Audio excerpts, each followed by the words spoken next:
پرندوں کی تسبیح کے نغموں، ہوا کے تازہ جھونکوں، پھولوں، پتوں اور درختوں کے سر بسجود سایوں میں قدرت کے حسین مناظر میں کھوئی بیٹھی تھی کہ چڑیا کا چھوٹا سا بچہ تیزی سے اڑتا ہوا دیوار میں آ ٹکرایا اور دم بسود گر گیا۔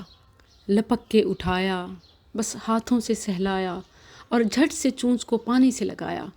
اتنا صحیح کیا کہ اس میں زندگی کی حرکت نظر آنے لگی، مگر ڈرا اتنا تھا کہ ہاتھ نہیں چھوڑتا تھا۔ میں بے چین تھی کہ اسے اڑنا چاہیے۔ اچانک خیال آیا تو تقریباً زبردستی سے ہی درخت پہ بٹھایا۔ اچانک ننھی چڑیا کا حوصلہ بلند ہوا اور آنکھ جھپکنے میں ہی اڑ گئی۔ یہ کل صبح کے مناظر ہیں، مگر خوشی ابھی تک میں محسوس کر رہی ہوں۔ یہ تو ایک پرندے کی بات ہے۔ ہم انسانوں کو بھی تو کبھی غلط فیصلے، جلدی، تیزی اور جذبات، خواہشات کی وجہ سے ایسے ہی چوٹیں لگتی ہیں، مگر انسان تماشا دیکھتے، مذاق اڑاتے اور روند کے چلے جاتے ہیں۔